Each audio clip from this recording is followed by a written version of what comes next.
దాన్నే ఇంగ్లీష్లో మనం ఏమంటాము? పార్ట్స్ ఆఫ్ స్పీచ్ అంటాం. తెలుగులో భాషా భాగాలు 5 ఉంటాయి, ఇంగ్లీష్లో పార్ట్స్ ఆఫ్ స్పీచ్ 8 ఉంటాయి. ఓకేనా? 8 parts of speeches are 8. Noun, pronoun, verb, adverb, adjective, preposition, conjunction, interjection అని అంటాం అక్కడ. అట్లా కాకుండా తెలుగులో అయితే భాషా భాగాలు 5.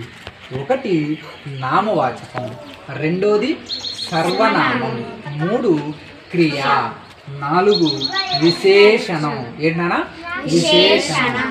5 అవ్యయం. 5 అవ్యయం. సార్ మనం ఎట్లా నేర్చుకోవాలి సార్ అంటే, నామవాచకం దాన్ని ఇంగ్లీష్లో ఏమంటారు? నౌన్ అంటారు. సో అక్కడే నౌన్ అనేది ఏం చెప్తుంది? నేమ్స్. నేమ్ అంటే పేరు కదా. మరి నామవాచకం అనేది పేర్లను తెలుపుతుంది.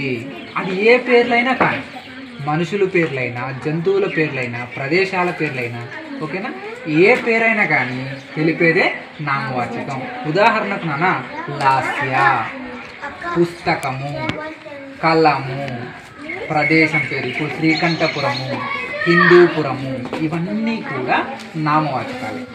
కొన్ని నామవాచకాలకు బదులుగా కొన్ని వేరే పదాలను మనం వాడతాం. అతడు, వాడు, ఆమె, ఈమె, ఇతడు, అవి, ఇవి, అది, ఇది అని పలుకుతాం కదా కొన్నిసార్లు. ఈ పదాలని మనం ఏమంటామంటే సర్వనామము అంటాం. ఏమంటాం నాన్న? సర్వనామము. Very good. సర్వనామం అంటే పేర్లకు బదులుగా వాడేది, పేర్లకు బదులుగా వాడతాం. అవే అది, ఇది, అవి, ఇవి, అతడు, ఆమె, ఇతడు, ఈమె. ఈ పదాలని మనం ఏమంటాం? సర్వనామం అంటాం. ఇక తర్వాత క్రియ. క్రియ క్రియ అంటే పని అని అర్థం. క్రియ అంటే పని. మన ఇంగ్లీష్లో వర్బ్ అంటాం. ఓకేనా? అక్కడ యాక్షన్. ఇక్కడ క్రియ అంటే పని. నువ్వు ఏ పనైనా నిద్ర లేచినప్పటి నుంచి మళ్ళీ నిద్రపోయేదాకా నువ్వు ఏ పని అయితే చేస్తావో దానిని మనం ఏమంటాం? క్రియ అంటాం. ఉదాహరణకు నాన్న చదవడం ఒక క్రియ, రాయడం, మాట్లాడడం, వినడం, చూడడం, నిద్రపోవడం, పరిగెత్తడం, నడవడం, కూర్చోవడం, ఇవన్నీ కూడా నువ్వు ఏ పని అయితే చేస్తావో ఆ పనంతా కూడా క్రియ అని చెప్తాం. ఓకేనా? ఉదాహరణకు నాన్న ఒక వాక్యం ఇలా ఇస్తాడు. రవి స్కూలుకు నడుచుకుంటూ వెళ్ళాడు. ఇక్కడ వాడు ఏం చేశాడు? ఆ క్రియ ఏంటి? నడుచుకుంటూ వెళ్ళాడు. ఓకేనా? లాస్య లాస్య రాత్రి టీవీ చూసింది. ఇక్కడ ఏం చేసింది ఆమె? ఇందులో క్రియ ఏంది? క్రియ క్రియ ఏంటి? చూసింది. చూసింది అనేది క్రియ. ఓకే. అట్లాగే నీ పేరు ఏం పేరు నాన్న? శ్రీకర్. శ్రీకర్ శ్రీకర్ హోంవర్క్ రాశాడు. ఇక్కడ క్రియ ఏంది? రాశాడు అనేది క్రియ. ఓకేనా నాన్న? అది క్రియ అంటే. తర్వాత విశేషణం. విశేషణం అంటే ఒక ప్రత్యేకత. దాన్ని ఇంగ్లీష్లో మనం అడ్జెక్టివ్ అంటాం. విశేషణం అంటే ఒక ప్రత్యేకత. దాంట్లో అంటే ఇప్పుడు నువ్వు బాగా రెడీ అయ్యావనుకో, పక్కింట్లో నిన్నేమని అడుగుతారు? ఏం పా విశేషమో భలే రెడీ అయిండవే అంటారు. అవునా? అంటే ఇక్కడ విశేషణం అంటే ఏదో ఒక ప్రత్యేకత ఉంటుంది. ప్రత్యేకత. ఉదాహరణకు నీ పేరేం పేరు?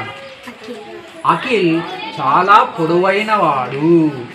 ఇక్కడ ప్రత్యేకత ఏంటి? పొడవైనది. వీడు పొడవైనవాడు. మీ అందరికంటే కూడా ఈ అబ్బాయి పొడవైనది. పొడవు, పొట్టి, అందమైనది. లాస్య చాలా అందమైనది. సో ఇక్కడ విశేషణం ఏంటి? అందమైనది. చాలా మంది ఉన్నారు కానీ లాస్య మాత్రం చాలా అందమైనది. సో ఇక్కడ అందమైనది అనేది విశేషణం. విశేషణం అంటే ఒక ప్రత్యేకత. ఓకేనా? సో ఎర్ర కలువ.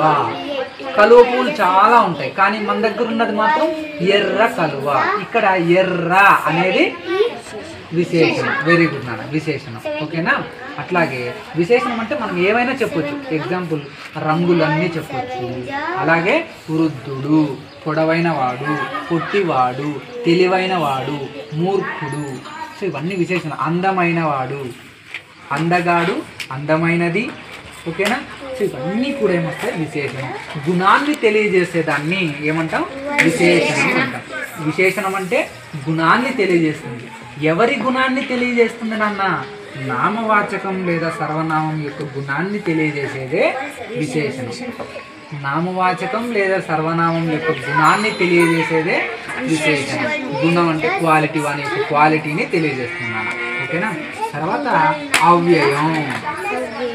అవ్యయం అవ్యయం అంటే తిథి వార నక్షత్రాలు ఏమీ లేకుండా చూడకుండా మనకు అవ్యయాలు అంటాం. ఉదాహరణకు నాన్న అది ఏ కాలమో చెప్పలేము, అది ఏ తిథో కూడా చెప్పలేము. అట్లాంటి వాటిని మనం ఏమంటాం? అవ్యయం అంటాం. ఉదాహరణకు ఆహా అంటాం. బాహుబలి సినిమాలో భలా బల్లాల దేవ భలా అంటాం. ఇక్కడ భలా అంటే మెచ్చుకోవడం, ఆహా అంటే ఆశ్చర్యపోవడం, ఓహో అంటే ఆశ్చర్యపోవడం కదా. ఆహా, ఓహో, భలా, ఔరా, అయ్యో అంటాం ఒక్కొక్కసారి. అంటే నీ మనస్సులో నుంచి ఒక్కొక్కసారి ఉన్నట్టుండి కొన్ని మాటలు వస్తాయి నీకు. ఒక్కొక్కసారి ఆశ్చర్యపోతావు, అంటే ఒక్కొక్కసారి నీ ఫీలింగ్స్ చెప్తావు. ఈ ఆశ్చర్యపోయే మాటల్ని అయ్యో, ఇప్పుడు ఒక యాక్సిడెంట్ జరిగింది ఎక్కడైనా, మనం ఏం చేస్తాం? అయ్యో అంటాం. అవునా? అయ్యో అనేది అవ్యయం. నువ్వు బాగా రాసావు అనుకో, ఏమంటాం? శభాష్ అంటాం. శభాష్ అనేది ఒక అవ్యయం. భలా అంటాం. భలా అనేది ఒక అవ్యయం. ఆహా అంటాం, ఆశ్చర్యపోతాం. ఆహా బా అంటాం. అవునా? అబ్బా, అబ్బబ్బా, ఆహా, ఓహో, ఓహోహో, ఔరా, ఆశ్చర్యపోవడం, ఔరా. సో ఇవన్నీ పదాలన్నీ కూడా ఏమవుతాయనా?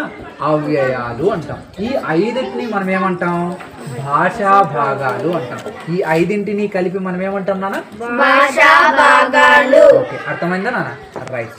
సో ఇది మనకు భాషా భాగాలు అనే అంశానికి సంబంధించింది. సో ఇప్పుడు నేను కొన్ని పేర్లు చెప్తా, కొన్ని పదాలు చెప్తా.